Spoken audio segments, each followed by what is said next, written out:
Mon mari m'a enfermée à la cave pendant 3 ans et a dit à ma famille que j'étais morte. Mais un jour, la porte est restée ouverte et j'ai fait quelque chose qu'il n'avait jamais imaginé.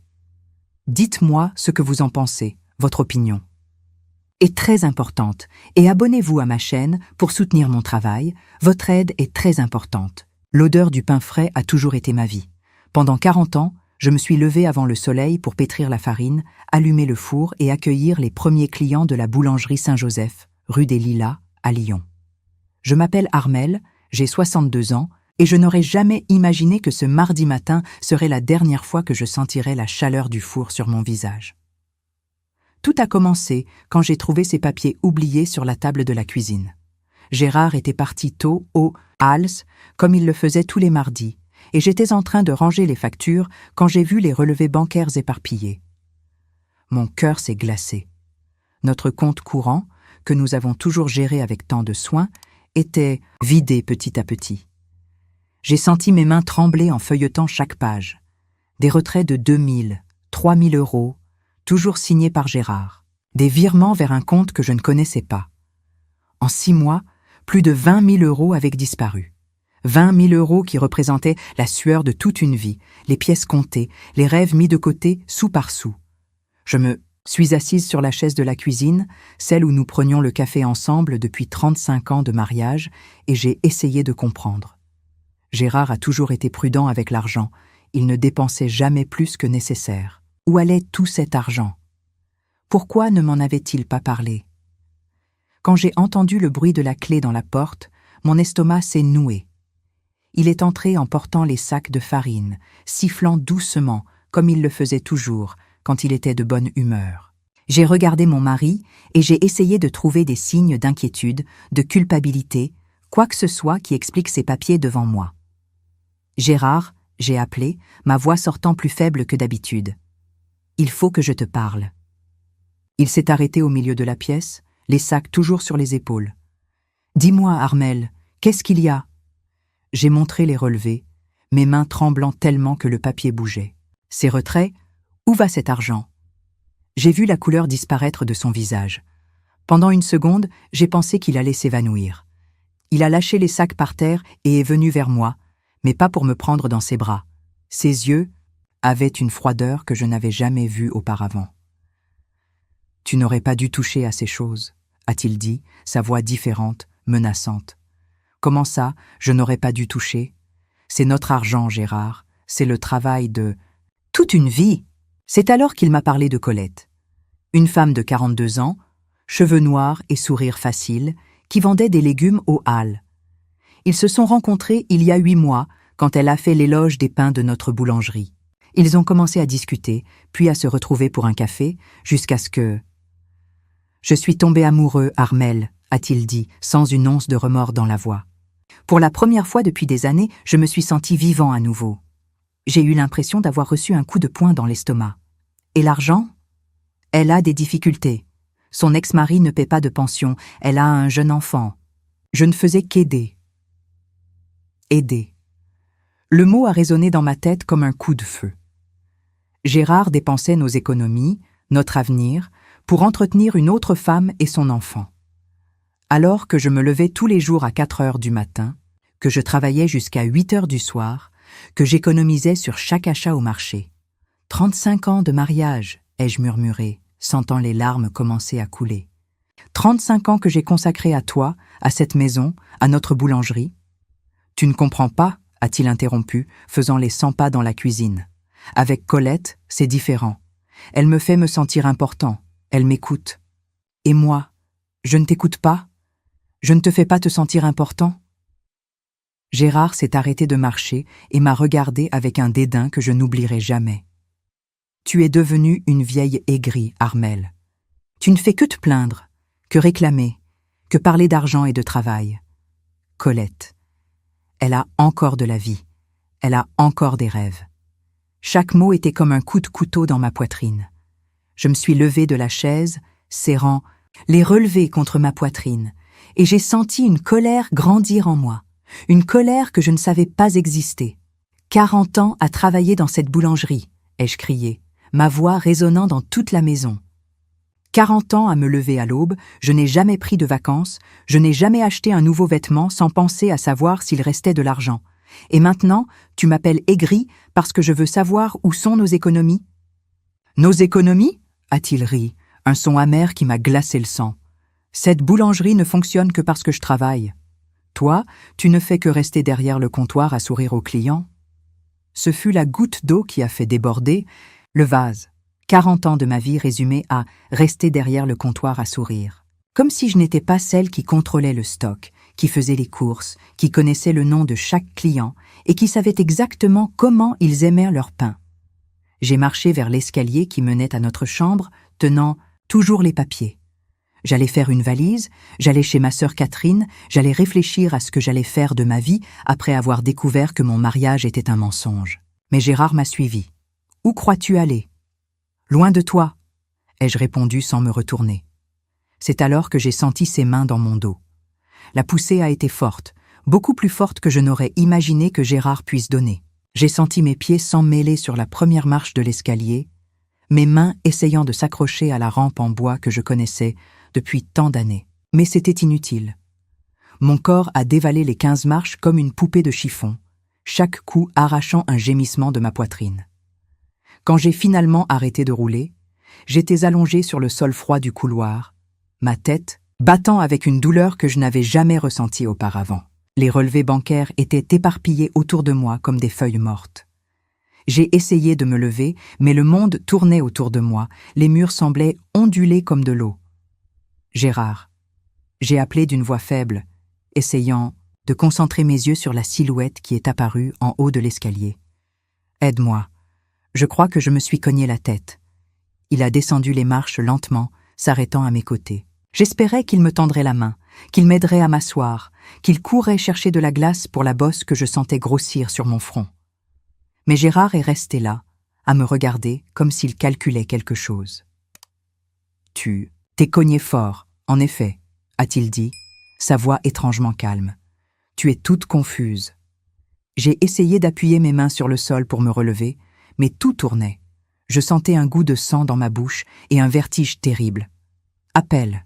Le docteur Antoine, il faut que j'aille à l'hôpital. »« Non, ce n'est pas nécessaire, » a répondu Gérard, s'agenouillant à mes côtés. « Tu es juste un peu étourdi, ça va passer. » C'est alors que j'ai remarqué quelque chose de différent dans son regard. Ce n'était ni de l'inquiétude, ni de la culpabilité pour ce qu'il venait de faire. C'était du calcul, comme s'il pensait à comment résoudre un problème. « Aide-moi à me relever. » ai-je demandé à nouveau, tendant une main tremblante. Il a ignoré mon geste et a commencé à ramasser les relevés éparpillés sur le sol. « Armelle, tu es très confuse. Il vaut mieux te reposer un peu. »« Confuse ? Gérard, tu m'as poussé dans l'escalier.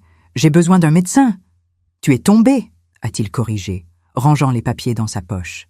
« Tu as glissé dans les marches et tu es tombé.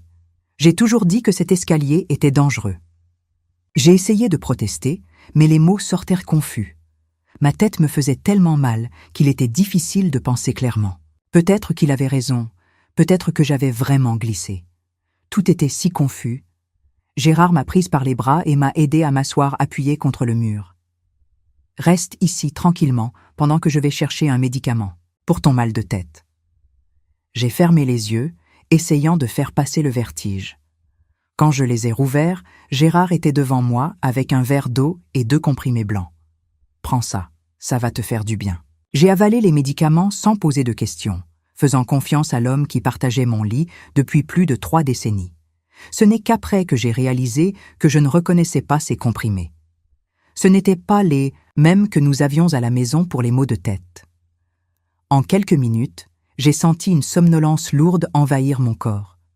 Mes yeux ont commencé à se fermer contre ma volonté, et la dernière chose dont je me souviens est de Gérard, me portant dans ses bras, descendant un escalier différent, celui qui menait à la cave.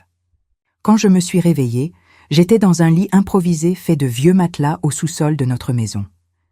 La cave a toujours été un endroit que nous évitions, sombre, humide, rempli de boîtes poussiéreuses et d'outils anciens. La seule lumière venait d'une lampe faible suspendue au plafond. « Gérard » ai-je appelé, ma voix résonnant sur les murs de béton. Qu'est-ce que je fais ici? J'ai entendu des pas dans l'escalier en bois. Il est descendu en portant un plateau, avec de la nourriture et plus de médicaments.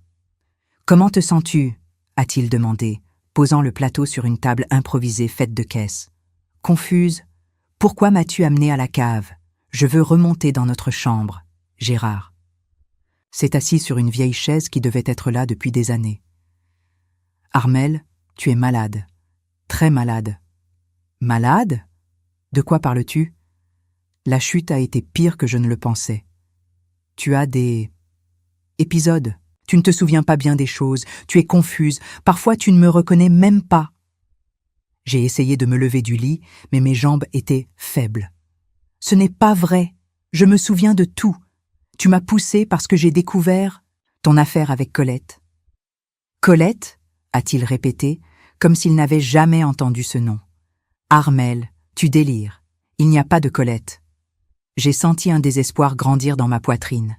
Bien sûr qu'elle existe. Tu me l'as toi-même. Dis, les relevés bancaires, l'argent qui a disparu. Quel relevé? Quel argent?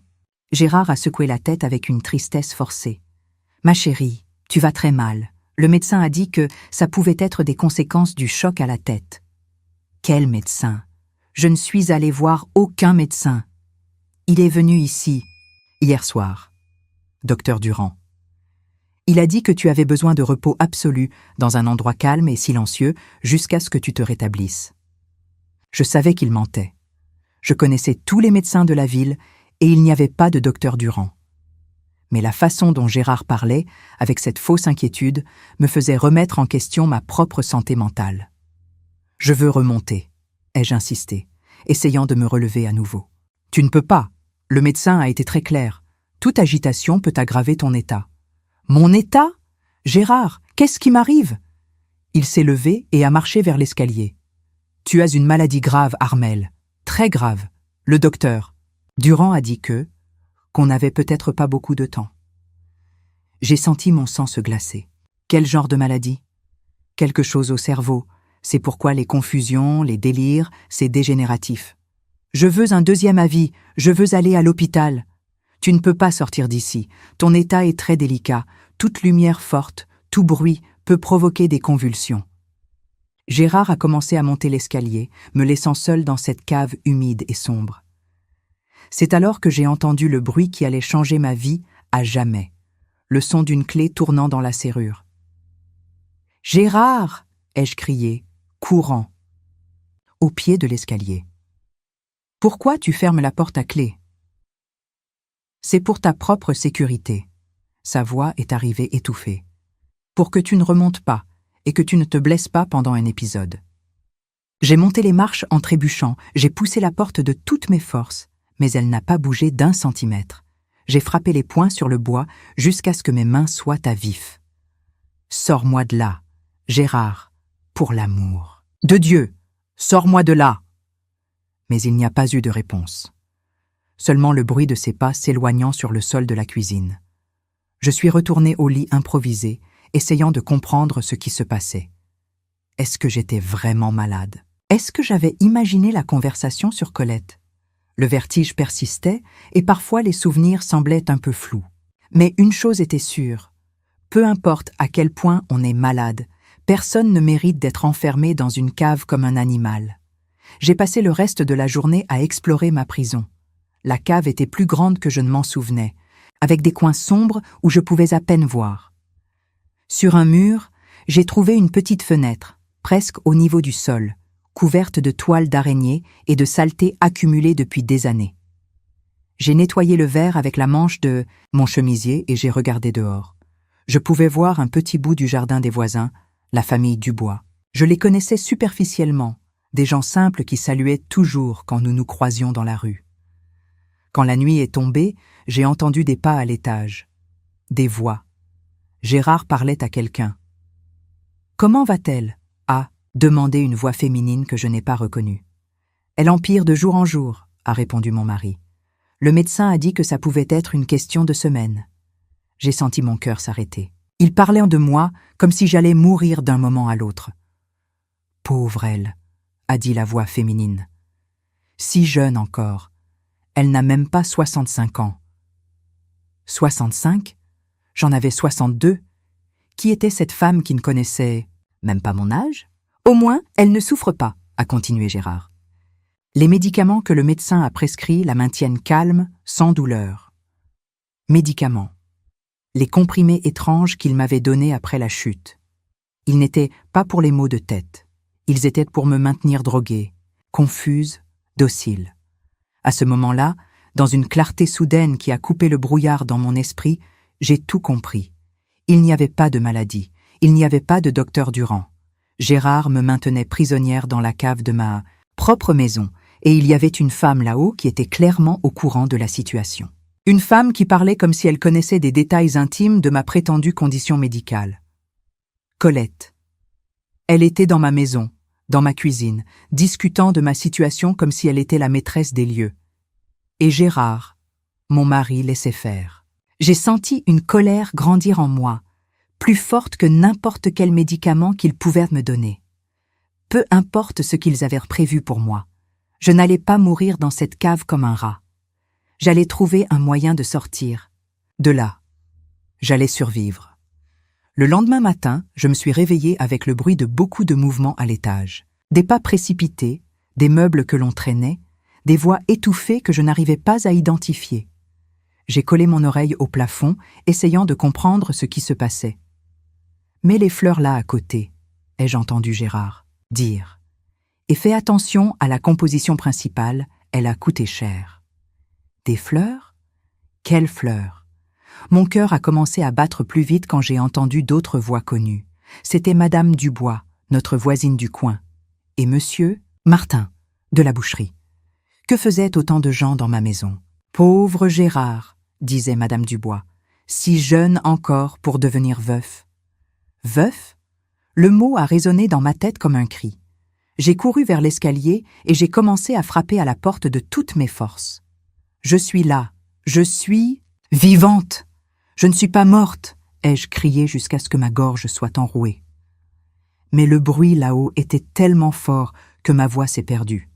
Des gens entrant et sortant, des conversations à voix basse, le grincement des planches du plancher sous tant de pieds. La pneumonie l'a emporté très vite, ai-je entendu Gérard expliquer à quelqu'un. En quelques jours, on n'a même pas eu le temps d'appeler les parents de loin. Pneumonie. Il racontait à tout le monde que j'étais morte d'une pneumonie. Je suis descendue les marches en titubant, je suis tombée assise sur le lit improvisé et j'ai essayé d'absorber la réalité. Mon propre mari organisait mes funérailles alors que j'étais vivante à quelques mètres en dessous de lui. Pendant toute la journée, j'ai entendu des gens arriver et repartir. J'ai reconnu les voix de clients de la boulangerie, de voisins, d'amis de longue date. Tous parlèrent de moi au passé, déplorant mon départ précoce, louant la bonne personne que j'étais. Elle a toujours été si serviable, disait Madame Thérèse, qui achetait du pain tous les jours depuis 15 ans. Je me souviens de la dernière fois qu'on a parlé, la semaine dernière. Elle avait l'air si bien. La semaine dernière? C'était impossible. J'étais enfermée ici depuis seulement 2 jours. À moins que Gérard n'ait déjà prévu ça depuis plus longtemps. En fin d'après-midi, le mouvement a diminué. J'ai entendu seulement quelques personnes parler à voix basse dans le salon. C'est alors que j'ai entendu une voix qui a glacé mon sang. « Gérard, tu dois prendre soin de toi », disait une femme avec un accent du Midi. « Armelle n'aurait pas voulu te voir comme ça. » C'était elle. Colette, parlant de mon mari dans ma propre maison, le consolant pour ma mort alors que j'étais vivante à la cave. « Merci d'être là avec moi », a répondu Gérard, la voix empreinte d'une tristesse que je savais être fausse. « Je ne sais pas comment j'aurais fait sans toi. »« Vous étiez un si beau couple, » a-t-elle continué. « 35 ans ensemble. Ça doit être très difficile d'accepter qu'elle soit partie comme ça, si vite. » J'ai eu envie de vomir. Cette femme jouait le rôle de l'amie solidaire, alors qu'en réalité, elle était responsable de toute cette situation. « Au moins, elle n'a pas souffert », a soupiré Gérard. Les derniers jours ont été difficiles, mais les médicaments l'ont maintenu calme. Et les obsèques? Demain matin. J'ai voulu faire quelque chose de simple, comme elle l'aurait souhaité. Obsèques, ils allaient m'enterrer, Ou plutôt, ils allaient enterrer un cercueil vide pendant que je pourrissais à la cave. J'ai senti une panique m'envahir. S'ils réussissaient à faire les obsèques, si tout le monde croyait que j'étais morte, je ne sortirais jamais de ce trou. J'ai passé toute la nuit éveillée, à écouter les derniers visiteurs partir. Quand la maison est devenue silencieuse, j'ai entendu Gérard et Colette parler à voix basse dans la cuisine. « Tu es sûre que personne ne va se douter de rien ?» a-t-elle demandé. « J'en suis sûre. Le docteur Lemoine a signé le certificat de décès sans poser de questions. Il a dit qu'il connaissait les antécédents de problèmes respiratoires d'Armelle. Mais elle n'a jamais eu de problème respiratoire. Il ne le sait pas. J'ai dit qu'elle se faisait soigner. Ailleurs, en dehors de la ville. Docteur Lemoine. Je le connaissais depuis qu'il était arrivé à Lyon, il y a 10 ans. Un jeune médecin, ambitieux, qui a toujours semblé prêt à tout faire pour de l'argent. De toute évidence, Gérard l'avait payé pour qu'il signe mon certificat de décès. « Et après les obsèques ?» a demandé Colette. « Après, tu emménages ici officiellement. On va attendre quelques mois pour ne pas paraître irrespectueux et ensuite on annonce notre relation. Et elle ?» Il y a eu une pause pesante. « Qu'est-ce qu'on va faire d'elle ?» Un autre silence, trop long. Mon cœur battait si fort que j'étais sûre qu'il pouvait l'entendre d'en haut. « Les médicaments que j'ai vont durer pour le moment. » A finalement répondu Gérard. Ils la maintiennent calme, confuse. Dans quelques mois, quand tout le monde aura oublié... Il n'a pas terminé la phrase, mais j'ai compris.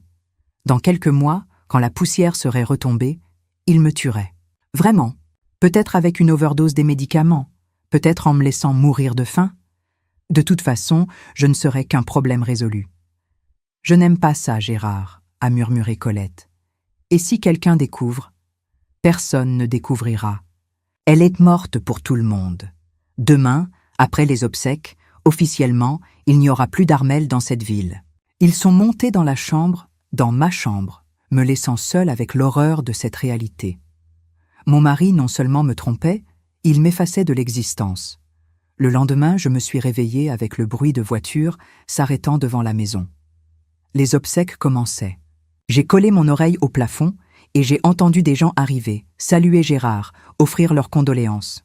« Courage, mon ami !» disait une voix masculine. « Armelle est dans un endroit meilleur maintenant. » C'était si soudain, commentait une femme. La semaine dernière, elle était si bien à la boulangerie. « Parfois, c'est comme ça, » répondait Gérard. « Dieu prend ce qu'il veut, quand il veut. » J'ai senti une révolte grandir en moi. Cet homme utilisait le nom de Dieu pour justifier son crime. Et toutes ces personnes, mes amis, mes voisins, croyaient chaque mot. J'ai entendu quand ils sont tous partis ensemble au cimetière. Le bruit de voitures partant, des voix s'éloignant. Ensuite, un silence total. J'ai couru vers la petite fenêtre et j'ai réussi à voir quelques voitures disparaître dans la rue. Gérard était dans l'une d'elles, vêtu d'un costume noir, jouant le rôle du veuf éploré. À ses côtés, discrètement, il y avait Colette. Ils allaient à mes propres obsèques. J'ai passé les heures suivantes dans un état de choc. J'essayais d'imaginer la scène, mes proches pleurant autour d'un cercueil vide, un prêtre parlant de mon âme reposant en paix, de la terre jetée sur une tombe qui ne contenait pas mon corps. Ma sœur Catherine devait être dévastée. Elle habitait à Paris et nous ne nous voyions qu'aux fêtes, mais nous étions très proches quand nous étions enfants. Est-ce qu'elle avait réussi à venir aux obsèques? Est-ce qu'elle pleurait pour moi en ce moment même? Quand j'ai entendu les voitures revenir, le soleil se couchait déjà. J'ai entendu Gérard recevoir les condoléances des derniers visiteurs, remercier la présence de tous, promettre de garder contact. « Si tu as besoin de quoi que ce soit, Gérard, tu peux appeler », offrait Madame Dubois. « Merci Thérèse, vous êtes comme une famille pour moi. » Famille. Le mot m'a fait rire amèrement dans l'obscurité de la cave. Gérard a détruit notre famille quand il a décidé de me tromper. Il a détruit tout respect que je pouvais avoir pour lui quand il m'a poussé dans l'escalier. Et maintenant, il détruisait ma propre existence. Quand la maison est redevenue silencieuse, j'ai entendu des pas descendre l'escalier de la cave. C'était Gérard, portant un plateau avec de la nourriture et les maudits médicaments. « Comment s'est passée la journée ?» a-t-il demandé avec un naturel effrayant. « Tu m'as enterré », ai-je répondu, ma voix rauque d'avoir tant crié la veille. Enterrer qui? A-t-il feint la confusion. Armel, tu délires encore? J'ai tout entendu, les condoléances, les obsèques, les gens qui parlèrent de moi. Gérard a secoué la tête avec une pitié feinte. Ma chérie, tu vas très mal. Tu dois avoir rêvé. Je n'ai pas rêvé. Tu as organisé mes obsèques alors que j'étais vivante? Quelles obsèques? De quoi parles-tu? La froideur avec laquelle il mentait m'effrayait plus que n'importe quelle menace. C'était comme s'il croyait vraiment à ses propres mensonges, comme s'il s'était convaincu que j'étais folle. « Prends tes médicaments », a-t-il dit, tendant. « Les comprimés. Ça va te faire du bien. » Je ne vais pas les prendre, ai-je refusé, croisant les bras.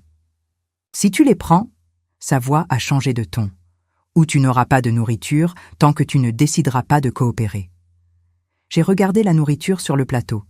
Une assiette de riz avec des haricots, un morceau de poulet, un verre d'eau. Mon estomac a grondé. Je n'avais pas mangé correctement depuis 2 jours, survivant seulement avec des biscuits secs qu'il apportait de temps en temps. « Pourquoi tu me fais ça ?» ai-je demandé, des larmes coulant sur mon visage. « Te faire »« Quoi ? Je prends soin de toi, Armel. Tu es malade. »« Je ne suis pas malade. Tu m'as poussée dans l'escalier et maintenant tu me gardes prisonnière. »« Prisonnière » a-t-il ri. « Tu es à la cave de ta propre maison, soignée par ton mari. Comment est-ce être prisonnière ?»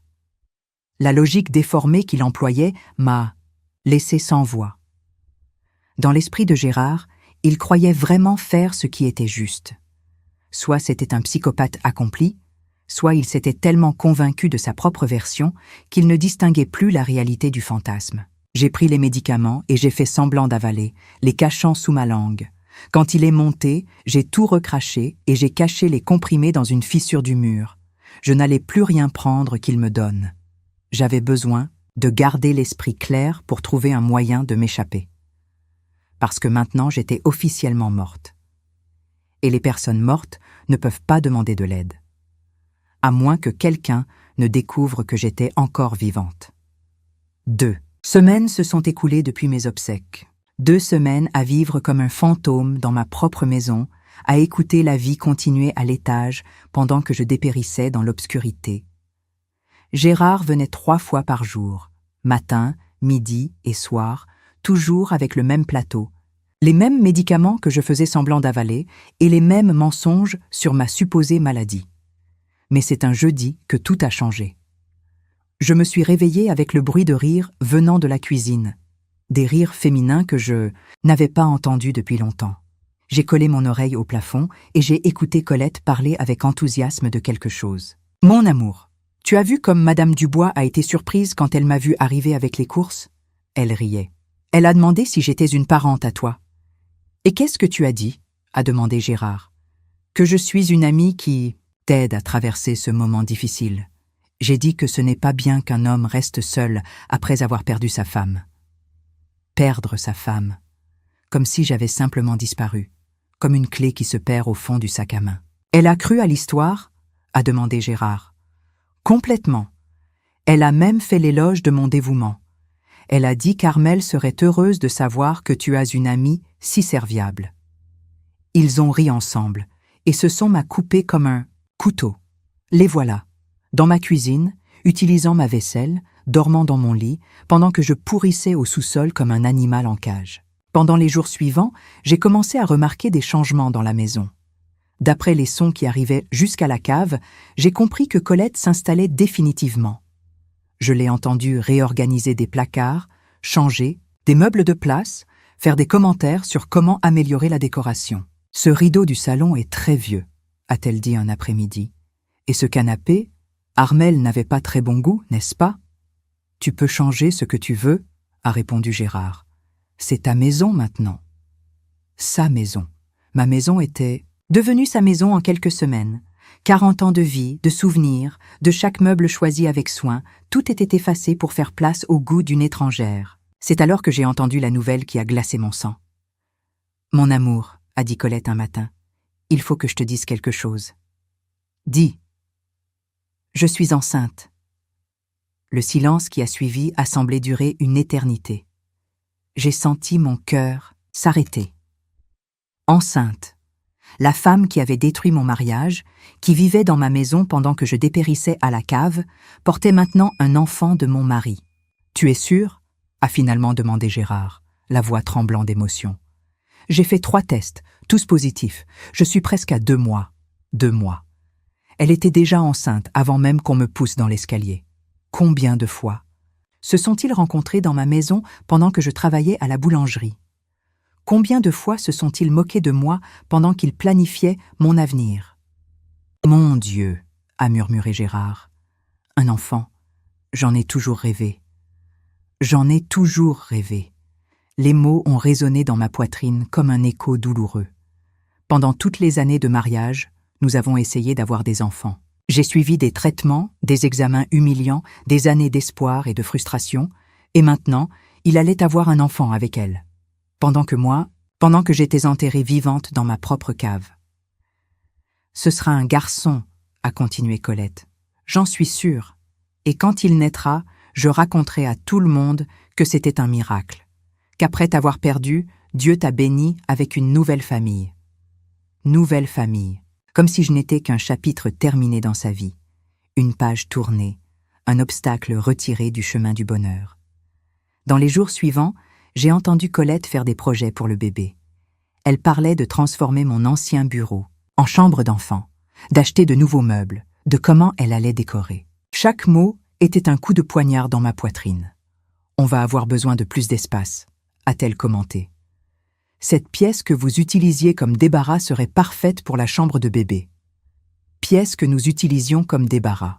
C'était là que nous gardions les affaires du bébé que nous n'avions jamais réussi à avoir, le berceau que nous avions acheté plein d'espoir, les vêtements que j'avais lavés et gardés avec tant de soin, les jouets que j'avais collectionnés pendant des années en rêvant du jour où je serais mère. « Tu peux jeter tout ce qu'il y a là, » a dit Gérard avec une froideur qui m'a transpercé le cœur. « Ça ne sert plus à rien de toute façon.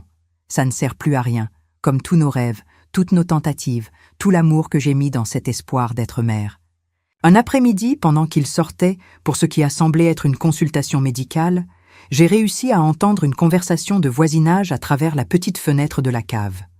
Madame Dubois parlait à Madame Thérèse dans le jardin. « Vous avez vu comme Gérard va mieux » commentait l'une d'elles. « On dirait qu'il commence à accepter la perte d'Armelle. C'est vrai, et cette jeune femme qui l'aide est un ange. Tous les jours, je la vois arriver avec des courses, prendre soin de la maison. On dit que c'est une cousine éloignée d'Armelle. Elle est venue de loin juste pour aider. Cousine éloignée. Encore un mensonge dans la toile que Gérard tissait. Colette n'était la cousine de personne. Elle était juste une opportuniste qui avait su profiter de la situation. Au moins, il n'est pas seul, a soupiré Madame Thérèse. Un homme ne sait pas prendre soin de sa maison tout seul. Si elle savait que j'étais là en bas, à quelques mètres d'elle, criant en silence à l'aide, mais qui croirait une femme qui était officiellement morte et enterrée? Quand Gérard et Colette sont revenus de la consultation, j'ai entendu Colette raconter avec enthousiasme l'expérience. Le médecin a dit que tout était parfait, parlait-elle. On a même réussi à entendre le petit cœur battre. Comment? C'était? A demandé Gérard, sincèrement ému. Magnifique! Je n'aurais jamais imaginé que c'était si émouvant. Il va naître en mars. Mars. En mars, pendant qu'il célébrerait la naissance de l'enfant, je serais probablement déjà morte de vrai.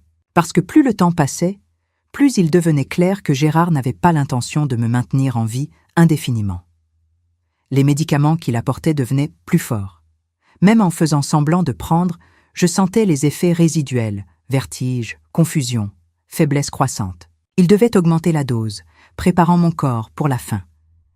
C'est un soir, quand il pensait que je dormais, que j'ai entendu la conversation qui a confirmé mes pires craintes. « Combien de temps encore ?» a demandé Colette à voix basse. « Pas beaucoup. Le pharmacien a dit qu'avec la dose que je donne, encore quelques mois et... » Et si quelqu'un se doute de quelque chose? Personne ne se doutera de rien. Elle est déjà morte pour tout le monde. Quand elle mourra vraiment, je vais juste faire disparaître le corps. Je vais dire que j'ai fait incinérer en privé, parce que c'était trop douloureux. Incinérer en privé. Mon corps serait détruit, éliminant toute preuve du crime. je deviendrais juste un souvenir de plus en plus lointain dans la mémoire des gens. « Et la boulangerie ?» a demandé Colette. « Je suis déjà en train d'organiser le transfert. En tant qu'unique héritier d'Armel, tout me revient. Après, on vend et on achète quelque chose de plus grand, de mieux pour élever notre enfant. » Notre enfant. Les mots m'ont frappé comme une balle. Ils allaient utiliser l'argent de toute ma vie, de la boulangerie que j'ai construite à la sueur de mon front, pour élever l'enfant que je n'ai jamais pu avoir. Mais c'est la phrase suivante de Colette qui m'a donné la dernière impulsion dont j'avais besoin. « Parfois, je me sens mal pour elle, » a-t-elle murmuré. « Elle doit tellement souffrir. »« Ne t'inquiète pas, » a répondu Gérard. « Avec les médicaments que je lui donne, elle perçoit à peine ce qui se passe. C'est presque comme dormir pour toujours. » Dormir pour toujours. C'était ainsi qu'il justifiait de me tuer lentement, comme si c'était un acte de miséricorde. Cette nuit-là, j'ai regardé par la petite fenêtre de la cave et j'ai vu une lumière allumée dans la chambre de la maison des Dubois. Quelqu'un était réveillé, en train d'étudier ou de lire. C'était une jeune fille qui avait l'habitude de s'asseoir dans le jardin les après-midi ensoleillés. Et c'est en regardant cette lumière solitaire dans l'obscurité que j'ai eu une idée. Si j'étais morte pour le monde, peut-être était-il temps de ressusciter. Mais j'avais besoin d'aide. Et cette lumière dans la maison voisine pouvait être ma seule chance. J'ai commencé à élaborer un plan. Je n'avais pas beaucoup de temps. D'après les calculs de Gérard, je n'avais que quelques mois avant que les poisons ne fassent leur effet définitif. Je devais agir vite. Et je devais être très, très prudente. Parce que s'il découvrait que je faisais semblant de prendre les médicaments, que j'étais lucide et que je planifiais de m'échapper, il pourrait décider d'accélérer ma mort. Mais je ne pouvais plus rester là, à regarder ma vie être volée morceau par morceau. Il était temps de me battre pour elle. J'ai passé 3 jours à observer la routine de la maison voisine à travers la petite fenêtre. La jeune fille, qui devait avoir 16 ou 17 ans, avait un horaire bien défini. Tous les après-midi, vers 15 heures, elle s'asseyait sur une chaise en plastique dans le jardin pour étudier. Elle restait là pendant 2 heures, profitant de la lumière naturelle et de l'air frais. C'était ma seule chance. Le problème était que la fenêtre de la cave était au niveau du sol, à moitié cachée par une plate-bande que ma propre mère avait plantée il y a des décennies. Pour que la jeune fille me voie, je devais faire beaucoup de bruit, et cela risquait d'alerter Gérard et Colette. Mais je n'avais pas le choix. Le mardi, quand j'ai entendu qu'ils partaient pour une autre consultation médicale prénatale, je me suis positionnée à la fenêtre. La jeune fille était là, comme toujours, penchée sur un gros livre. J'ai pris une profonde inspiration et j'ai commencé à frapper à la vitre. 3 coups lents, une pause, 3 coups lents. Elle n'a pas levé la tête. J'ai frappé plus fort. La vitre a vibré dangereusement et j'ai craint de la casser. Cette fois, elle a regardé autour d'elle, confuse, mais n'a pas réussi à identifier d'où venait le son. J'ai essayé de crier, mais ma voix est sortie rauque et faible après des semaines de désuétude. « Au secours !» ai-je murmuré, mais je savais qu'elle ne pouvait pas m'entendre. J'avais besoin de quelque chose de plus visible. J'ai arraché un morceau de ma chemise, cette même chemise bleue que je portais le jour où Gérard m'a poussé dans l'escalier, et j'ai commencé à le balancer par l'entrebâillement de la fenêtre. Un petit morceau de tissu bleu tremblant contre la vitre sale. La jeune fille a arrêté de lire et a regardé dans ma direction. Ses yeux ont parcouru le jardin, le mur, jusqu'à se poser sur la fenêtre de la cave. Elle a froncé les sourcils, confuse. J'ai balancé le tissu avec plus de force, essayant d'attirer son attention. Elle s'est levée de sa chaise et a fait quelques pas en direction du mur qui séparait nos jardins. « Allô » a-t-elle appelé doucement. Mon cœur s'est emballé. Elle m'avait vue. J'ai frappé à la vitre 3 fois, j'ai fait une pause, j'ai frappé 3 fois à nouveau. La jeune fille s'est approchée plus près du mur, essayant de voir à travers la clôture en grillage. « Qui êtes-vous » a-t-elle demandé, la voix pleine de curiosité et de crainte. J'ai essayé de répondre, mais ma voix ne sortait pas. Des semaines de peu d'usage et l'effet résiduel des médicaments avaient laissé ma gorge sèche comme du papier de verre. C'est alors que j'ai entendu le bruit de la voiture de Gérard arriver. Panique. Ils étaient revenus plus tôt que prévu. J'ai rapidement caché le morceau de tissu et je me suis éloignée de la fenêtre, faisant semblant de dormir sur le lit improvisé. J'ai entendu des pas dans la cuisine, des voix se rapprochant. Le médecin a dit que tout était parfait, avec le bébé, parlait Colette avec enthousiasme. On a même réussi à voir les petits doigts sur l'échographie. Je vais descendre voir comment elle va, a dit Gérard. Mon cœur battait si fort que j'étais sûre qu'il pouvait l'entendre. J'ai fermé les yeux et j'ai essayé de respirer lentement, simulant le sommeil profond de quelqu'un qui était drogué. J'ai entendu ses pas descendre l'escalier. Il s'est approché du lit et est resté à m'observer pendant quelques secondes. J'ai senti son regard sur moi, calculateur, vérifiant si j'étais toujours sous l'effet des médicaments. « Armel » a-t-il appelé doucement. Je n'ai pas répondu. Maintenant une respiration lente et lourde. « Armel, j'ai apporté ta nourriture. » J'ai fait semblant de me réveiller lentement, comme quelqu'un émergeant d'un sommeil profond causé par des sédatifs. J'ai ouvert les yeux doucement, simulant la confusion. « Gérard » ai-je murmuré, faisant en sorte que ma voix sonne pâteuse. « Quelle heure est-il » ? « Fin de l'après-midi. Tu as dormi toute la journée. » Il a posé le plateau sur la table improvisée. L'odeur de la nourriture m'a fait réaliser à quel point j'avais faim. Je ne mangeais que le strict minimum pour survivre, de peur qu'ils ne mettent quelque chose dans la nourriture en plus des médicaments. « Comment te sens-tu aujourd'hui » a-t-il demandé, observant mon visage attentivement. « Fatigué. Très fatigué, ai-je répondu, essayant d'imiter le comportement de quelqu'un de drogué. Parfois je ne me souviens de rien. Il a semblé satisfait de ma réponse. C'est normal, les médicaments t'aident à te reposer. J'ai pris les comprimés qu'il m'a offerts et j'ai fait semblant d'avaler, les cachant sous ma langue comme je le faisais depuis des semaines. Il est remonté, me laissant seule avec mes pensées agitées. La jeune fille m'avait vu, elle avait entendu quelque chose. C'était un début. Le lendemain, j'ai attendu avec impatience 15 heures. Quand j'ai entendu Gérard et Colette partir pour une de leurs promenades dans le centre-ville, quelque chose qui était devenu une routine depuis qu'elle avait emménagé ici, je me suis positionnée à nouveau à la fenêtre. La jeune fille était là, mais cette fois, elle n'étudiait pas. Elle regardait directement la fenêtre de la cave, comme si elle attendait quelque chose. J'ai frappé 3 fois à la vitre. Elle s'est levée immédiatement et s'est approchée du mur. « Vous êtes là de nouveau » a-t-elle demandé, la voix basse, mais claire. « Qui êtes-vous » Cette fois, j'ai réussi à émettre un son rauque. « Au secours » Elle a sursauté, regardant autour d'elle pour s'assurer que personne ne la voyait. « Vous êtes prisonnière ? Vous êtes blessée ?»« Prisonnière » ai-je réussi à murmurer un peu plus fort. « Mon Dieu » a-t-elle murmuré.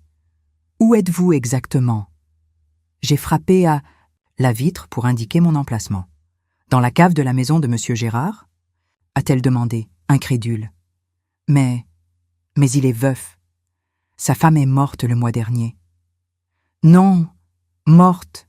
j'ai forcé ma voix. « Je suis Armel. » Le silence qui a suivi a été trop long. Je pouvais imaginer ce qui se passait dans la tête de la jeune fille. Comment était-il possible qu'une femme morte et enterrée lui parle à travers la fenêtre d'une cave ? « C'est impossible, a-t-elle finalement dit. Madame Armel est morte, j'ai vu les obsèques. Tout le monde a vu. »« Mensonge, ai-je réussi à dire. Au secours, s'il vous plaît. » La jeune fille est restée immobile pendant quelques minutes, luttant clairement entre croire ce qu'elle entendait et maintenir la logique. Finalement, elle a demandé « Si vous êtes vraiment Madame Armel, dites-moi quelque chose que seule elle saurait. » J'ai réfléchi rapidement. Qu'est-ce que je pouvais dire qui prouverait mon identité ? « Boulangerie, Saint-Joseph, ai-je murmuré. 40 ans, Catherine, ma sœur, Paris. N'importe qui pourrait savoir ça, a-t-elle répondu, mais sa voix était moins sûre. « Votre nom ?» J'ai essayé de me souvenir. Je connaissais la famille Dubois superficiellement, mais je me souvenais d'avoir entendu la mère appeler sa fille. « Léa !» Je l'ai entendue halter. « Comment savez-vous mon nom ?»« Voisine. Des années. » J'ai forcé les mots. « Toi, toute petite. Vélo rose. » C'était vrai. Je me souvenais de Léa quand elle était enfant, faisant du vélo rose dans le jardin, sa mère criant toujours de faire attention. Mon Dieu, a murmuré Léa. Vous êtes vraiment elle. Mais comment? Tout le monde a dit que vous étiez morte d'une pneumonie. Gérard a menti, m'a enfermée. Pourquoi? Pourquoi ferait-il ça? Avant que je puisse répondre, j'ai entendu le son familier de la voiture dans l'allée. Ils étaient revenus. Je dois y aller, ai-je murmuré. En urgence. Ne dis rien à personne, pas encore. Mais je dois vous aider. Dangereux, ai-je réussi à dire avant de m'éloigner de la fenêtre. J'ai couru vers le lit et j'ai repris la position habituelle, faisant semblant de dormir. Mon cœur battait si fort que je le sentais pulser dans mes tempes. Cette fois, Colette est descendue avec Gérard. C'était la première fois qu'elle venait à la cave depuis que j'étais là. « Oh là là, comme ça pue ici en bas !» a-t-elle commenté, se couvrant le nez. « Il n'y a pas moyen d'améliorer la ventilation ?»« C'est temporaire, » a répondu Gérard froidement. « Ça ne durera pas beaucoup plus longtemps. » Ils se sont approchés du lit. J'ai senti le regard de Colette sur moi, étudiant mon visage, mon corps maigre, mon apparence dévastée. « Elle est très maigre, » a-t-elle observé. « Tu es sûr que les médicaments ne font pas effet trop vite ?»« Ça se passe dans les temps, » a répondu Gérard. « Encore quelques mois et tout sera réglé. Et si quelqu'un découvre le corps? Personne ne découvrira. Quand le moment sera venu, je l'emmènerai très loin d'ici. » Ils sont remontés, me laissant avec une nouvelle information terrible. Colette savait tout depuis le début. Elle n'était pas seulement une complice passive, elle participait activement à mon assassinat. Cette nuit-là, allongée dans le noir, j'ai réfléchi à ma conversation avec Léa. J'avais réussi à planter la graine du doute dans son esprit. Mais serait-ce suffisant? Serait-elle capable de m'aider? Et plus important encore, combien de temps me restait-il avant que Gérard ne décide d'accélérer le processus? D'après les fragments de conversation que j'avais entendus, il semblait qu'il prévoyait de m'éliminer avant que le bébé ne naisse. Ils voulaient commencer leur nouvelle famille sans le poids de mon existence. Cela me donnait peut-être 4 ou 5 mois. Ce n'était pas beaucoup de temps pour un plan d'évasion. Mais c'était tout ce que j'avais. Et Léa était mon seul espoir de sortir de cet enfer vivante. Le lendemain, quand l'heure de l'après-midi est arrivée, elle était là de nouveau. Cette fois, elle avait apporté son téléphone portable. Et cela allait tout changer. Léa était différente cet après-midi. Nerveuse, regardant constamment vers la maison, tenant son téléphone portable avec des mains tremblantes. Quand je me suis positionnée à la fenêtre et que j'ai frappé le signal habituel, elle est venue en courant. « Madame Armel » a-t-elle murmuré. « J'ai passé toute la nuit à réfléchir. C'est très sérieux. Je dois enregistrer votre voix. » Pour la montrer à mes parents. J'ai senti une vague de panique. Non, pas encore. Ai-je forcé les mots à travers la vitre sale? Pourquoi pas? Si vous êtes retenue prisonnière, la police doit le savoir. Dangereux? S'ils découvrent, ils vont me tuer?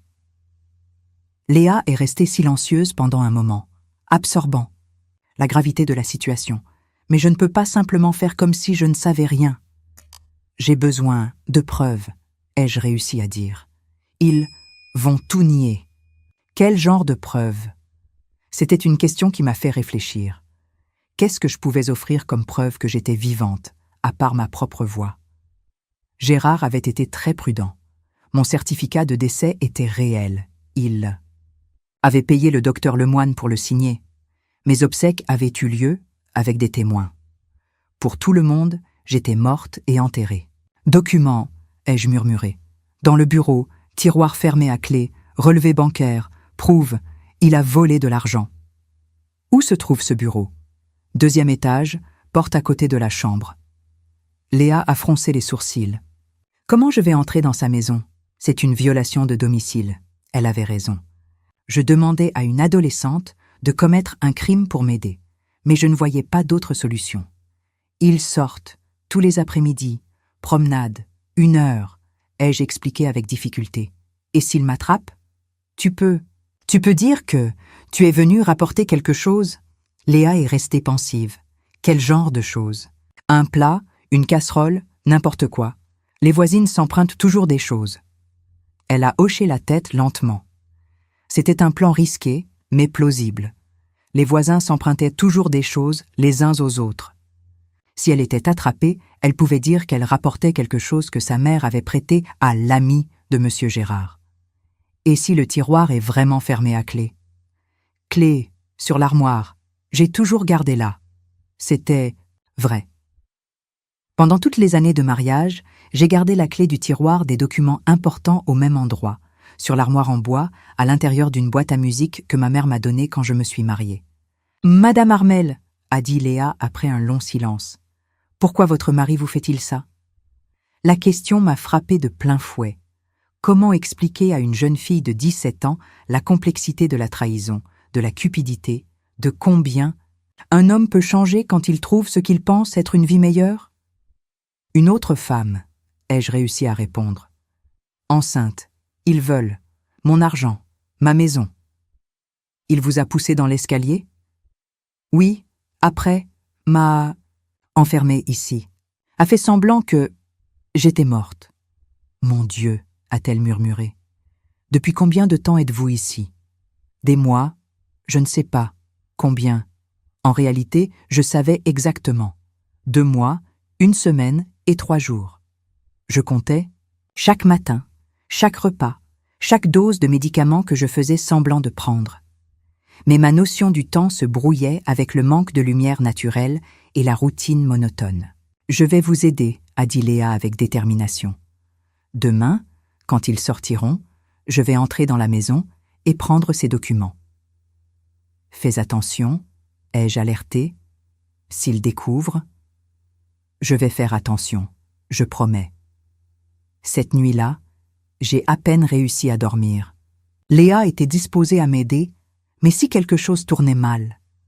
Et si Gérard et Colette revenaient plus tôt? Et si elle était attrapée? Je ne me pardonnerais jamais si quelque chose arrivait à cette jeune fille à cause de moi. Mais c'était ma seule chance. Le lendemain matin, j'ai écouté Colette parler avec enthousiasme de la promenade qu'il ferait l'après-midi. « Mon amour, on va passer à la pharmacie pour acheter ces vitamines que le médecin a prescrites, » a-t-elle dit. « Et après, on pourra prendre une glace sur la place. »« Bonne idée, » a répondu Gérard. « Tu dois bien manger à cause du bébé. » Le bébé. Nous en revenions toujours au bébé. L'enfant qui serait élevé, avec l'argent de toute ma vie, dans la maison que j'ai construite à la sueur de mon front pendant que je pourrissais à la cave. Vers 14h30, j'ai entendu qu'il sortait. Le bruit de la clé dans la porte, des pas s'éloignant, la voiture qui démarrait. Mon cœur s'est emballé. Léa serait en train d'observer par la fenêtre de sa chambre, attendant ce moment. Je me suis positionnée devant la petite fenêtre de la cave et j'ai attendu. Quelques minutes plus tard, j'ai vu une petite silhouette sauter le mur bas qui séparait nos jardins.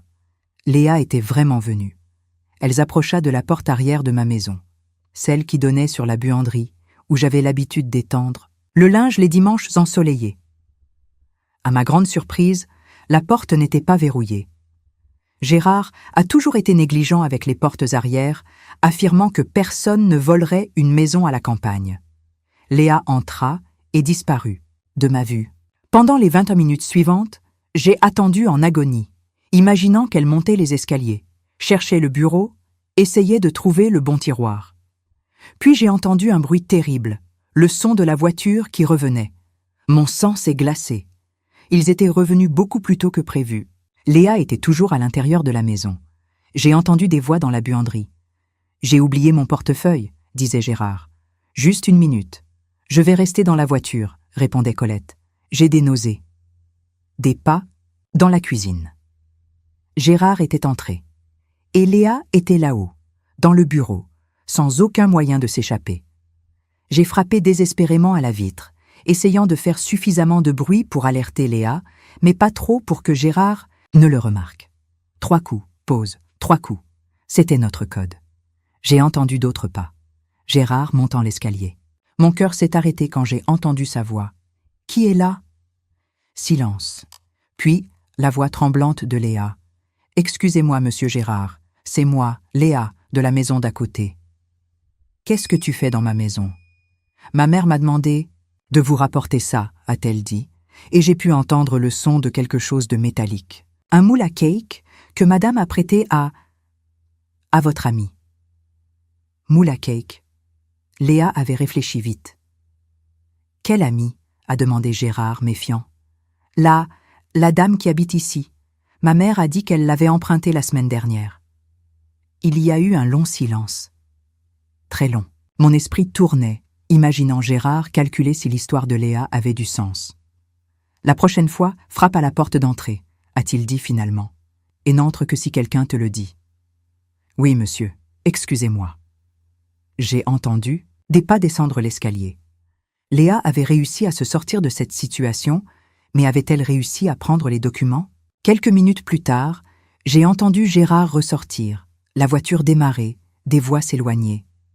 Quand j'ai été sûre qu'ils étaient beaux partis, je me suis positionnée à la fenêtre. Léa était déjà dans son jardin, les mains tremblantes, le visage pâle de peur. « Tu as réussi ?» ai-je demandé dès qu'elle s'est approchée du mur. Elle a hoché la tête et a montré quelques papiers pliés.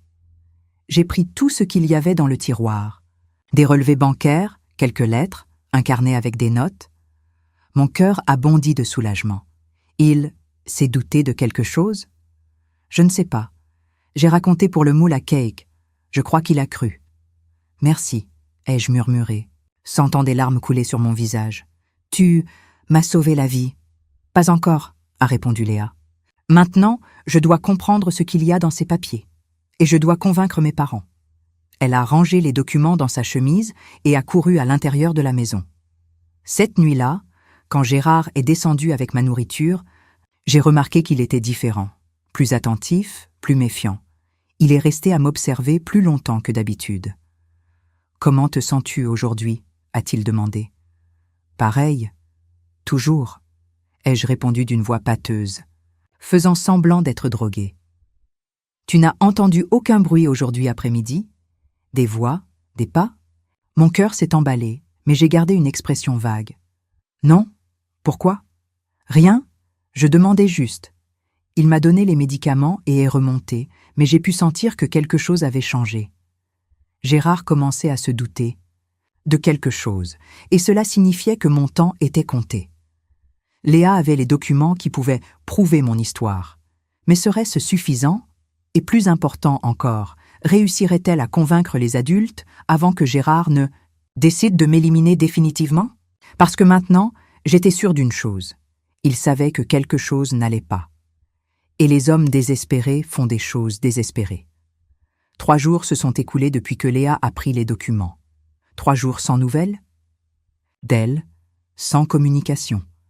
Sans savoir si elle avait réussi à convaincre ses parents ou si elle avait renoncé à m'aider. À chaque heure qui passait, mon anxiété grandissait.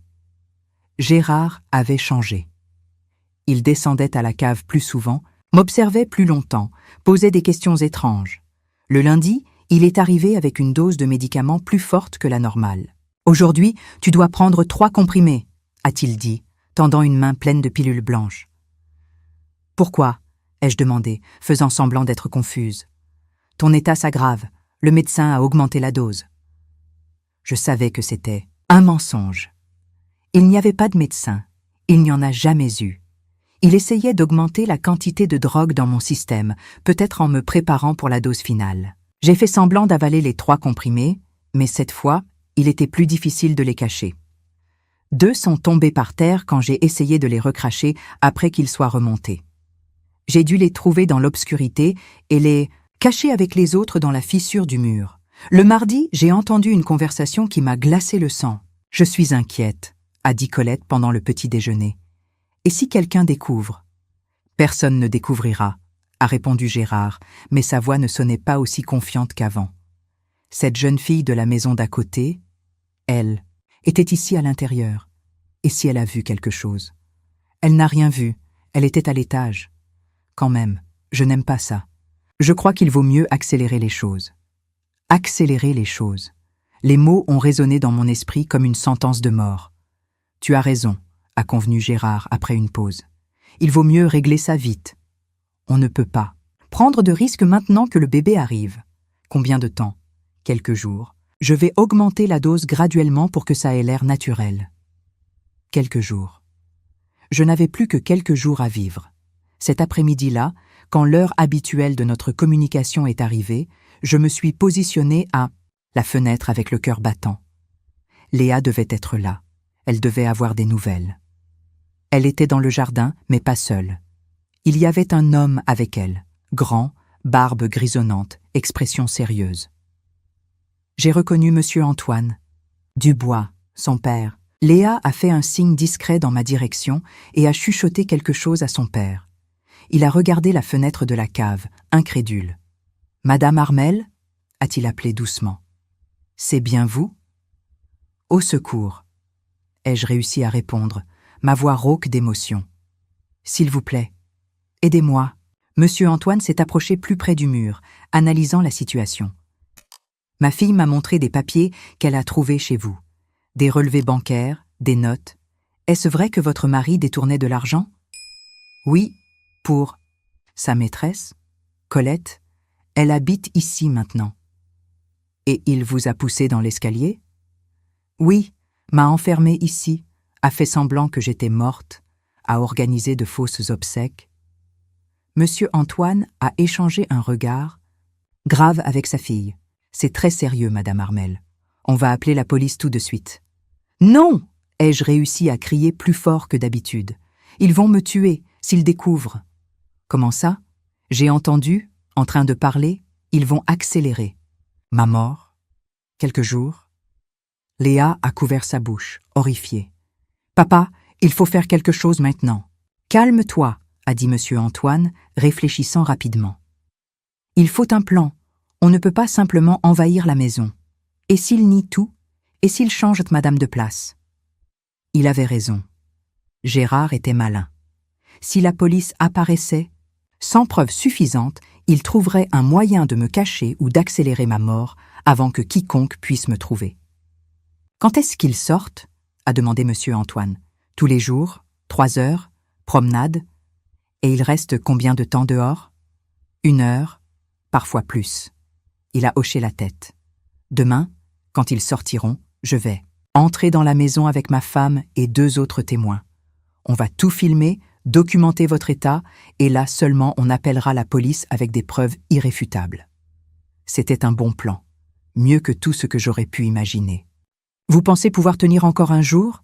a demandé Léa, inquiète. « Je vais essayer, » ai-je répondu. « Soyez forte, Madame Armel, » a dit Monsieur Antoine. « Demain, vous sortirez de cet enfer. » Ils se sont éloignés, me laissant seule avec un mélange d'espoir et de terreur.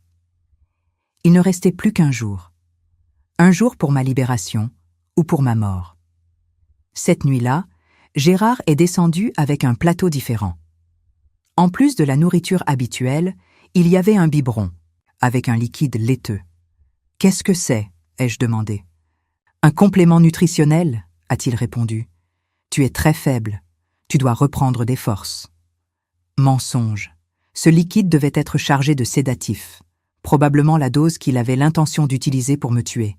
« Je n'en veux pas », ai-je refusé. « Ce n'est pas une option. » Sa voix a changé de ton. « Soit tu le prends, soit je te force à le prendre. » C'était la première fois qu'il me menaçait directement. Le masque de mari attentionné était finalement tombé. Gérard. « S'il te plaît, je suis ta femme depuis 35 ans. »« Tu étais ma femme, » a-t-il corrigé froidement. « Maintenant, tu n'es plus qu'un problème qui doit être réglé. » Il a pris le biberon et s'est approché de moi. « Ouvre la bouche. »« Non. » Il a maintenu mon menton avec force, essayant de forcer ma bouche à s'ouvrir. J'ai lutté autant que j'ai pu, mais des semaines de malnutrition m'avaient laissé faible. J'ai réussi à recracher la plus grande partie du liquide, mais une quantité considérable est descendue dans ma gorge. « Demain, tu vas tout prendre, » a-t-il dit, essuyant le liquide renversé, « que tu le veuilles ou non. » Il est remonté les escaliers, me laissant avec le goût amer du sédatif dans la bouche. J'ai senti une somnolence lourde commencer à envahir mes sens. J'ai lutté contre elle, en me pinçant, en marchant dans la cave, en essayant de rester éveillé. Mais c'était inutile.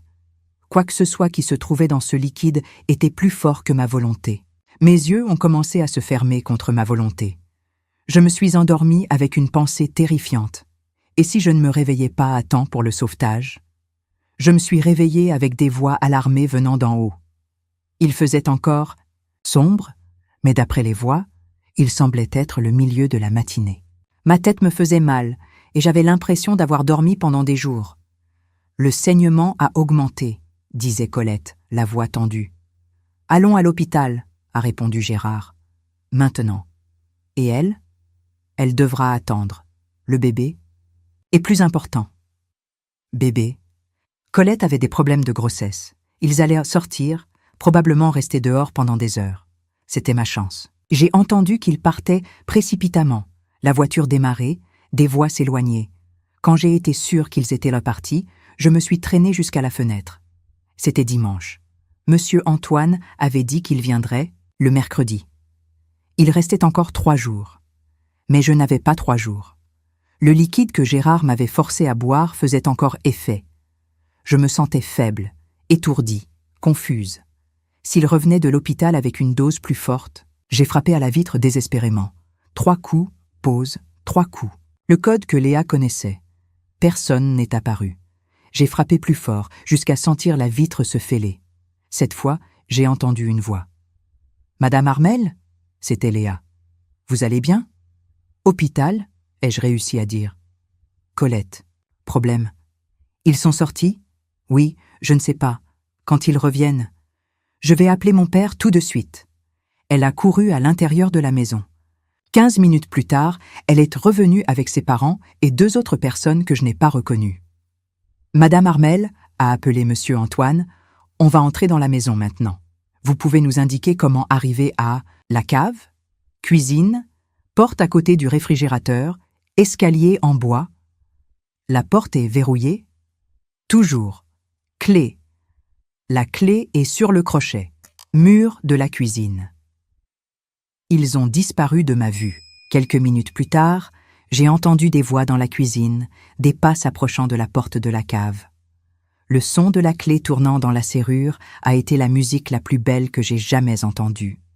La porte s'est ouverte. La lumière naturelle a envahi la cave pour la première fois depuis des mois, et j'ai vu les visages horrifiés de 5 personnes me regarder. « Mon Dieu !»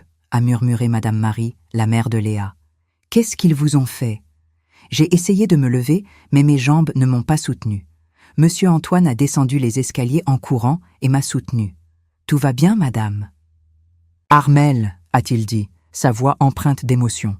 « Tout va bien maintenant. » Léa filmait tout avec son téléphone portable, documentant mon état, la cave, les preuves de ma captivité. Une des personnes que je n'ai pas reconnues prenait des photos. « On va vous emmener à l'hôpital, » a dit Madame Marie. « Non. » Pas encore, ai-je réussi à murmurer. Police, d'abord, sinon, ils vont tout nier. Monsieur Antoine a hoché la tête. Vous avez raison.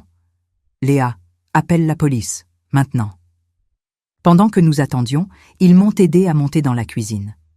Voir ma propre maison après des mois a été un choc. Tout était différent. Des meubles neufs, une décoration changée, mes photos retirées.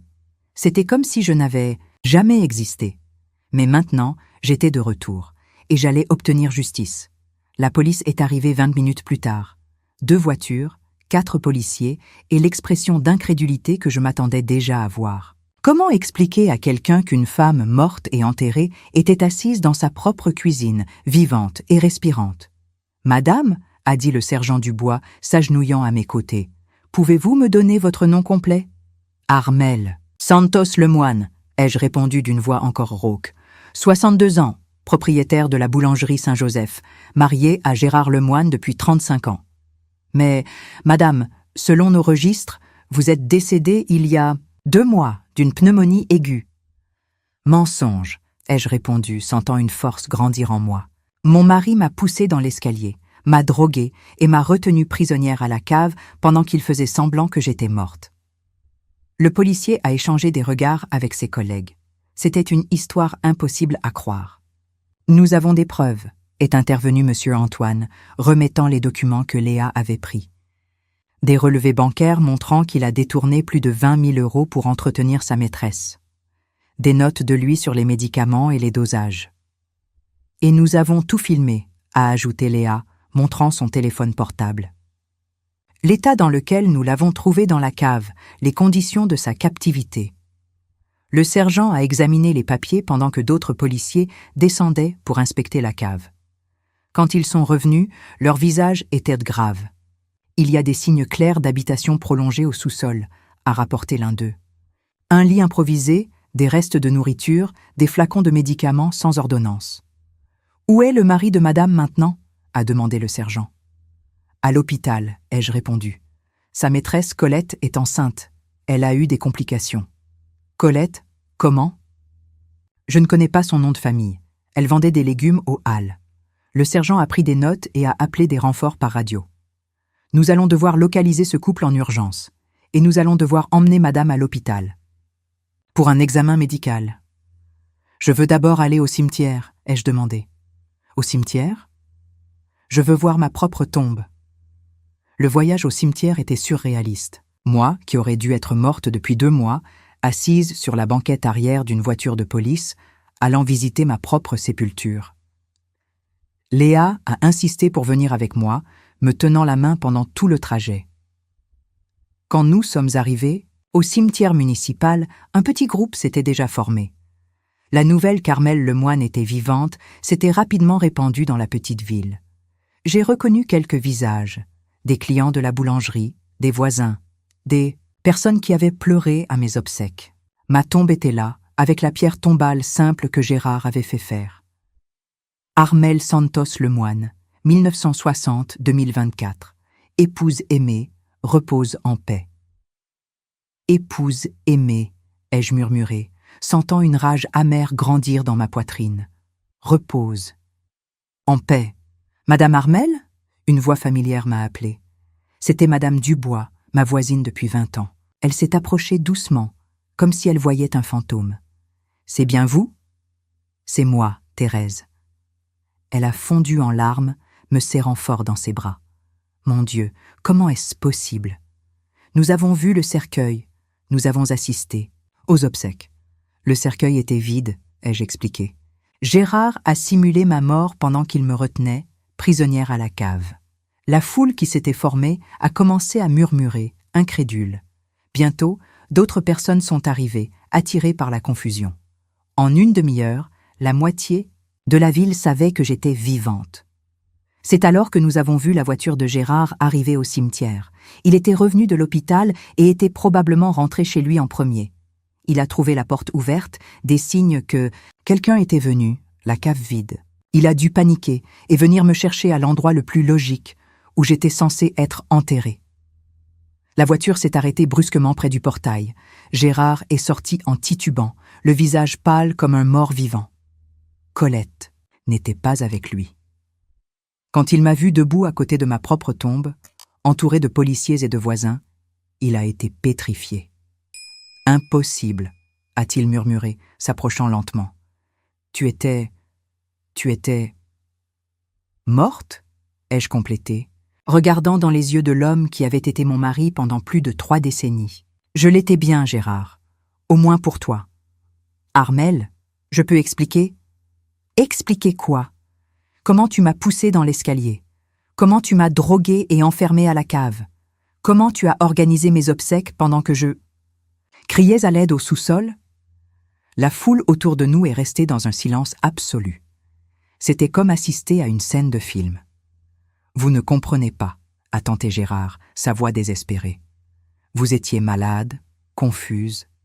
J'essayais de prendre soin de vous. »« Menteur !» ai-je crié, toute la rage accumulée pendant des mois explosant. « Tu volais notre argent pour entretenir ta maîtresse.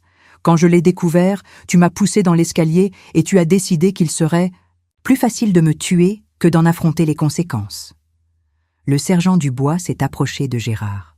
« Monsieur, vous êtes arrêté pour séquestration, falsification de documents, fraude et tentative d'homicide. »« Attendez !» Gérard a levé les mains. Elle ment. Regardez son état, confuse, délirante. Elle s'est enfuie du traitement et maintenant elle invente des histoires. « Nous avons des preuves, » a répondu le policier, montrant les documents. Des relevés bancaires, des médicaments sans ordonnance, des enregistrements, et plus de 20 témoins qui ont vu les conditions dans lesquelles elle était à la cave. C'est alors que Gérard a regardé autour de lui et a réalisé qu'il n'y avait pas d'issue. Toute la ville était là, le regardant avec horreur et répugnance. L'homme respecté, propriétaire de la boulangerie traditionnelle, veuf éploré, s'était révélé être un monstre. Il est tombé à genoux par terre, admettant finalement « Je ne voulais pas que ça arrive. C'était censé être plus facile, plus rapide. » « Où est Colette ?» ai-je demandé. « À l'hôpital. Elle a perdu le bébé, une hémorragie. Elle a failli mourir. » J'ai ressenti une pointe de tristesse pour le bébé qui n'est jamais né, même en sachant qu'il serait élevé avec l'argent volé de ma vie. Gérard a été menotté et emmené sous le regard de toute la ville.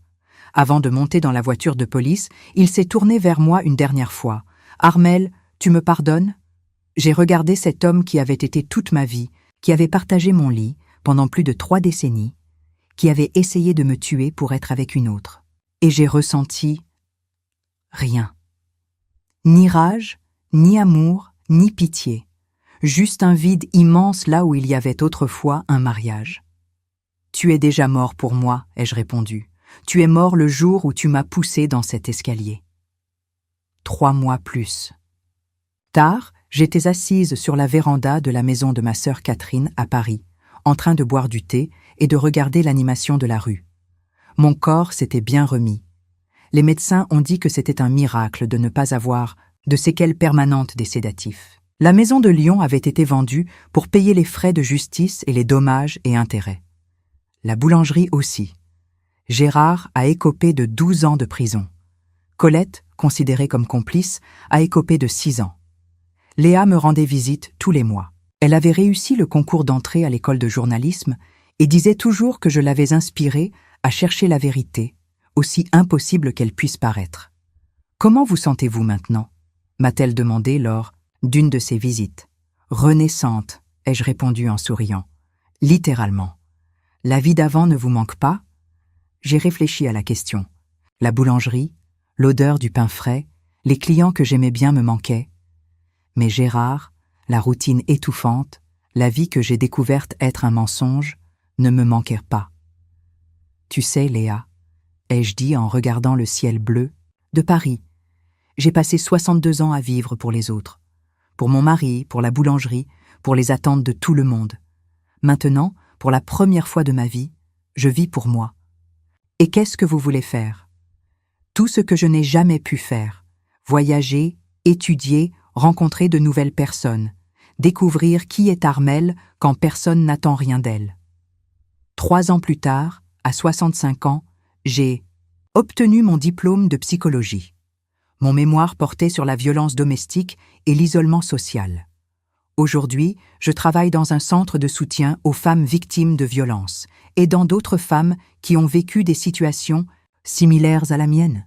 Parfois, elles me demandent comment j'ai réussi à survivre, comment j'ai trouvé la force de continuer à me battre quand tout semblait perdu. Je réponds toujours la même chose. Quand on est au fond du trou, il n'y a qu'une seule direction à prendre, vers le haut. Gérard est mort en prison l'année dernière, d'une crise cardiaque.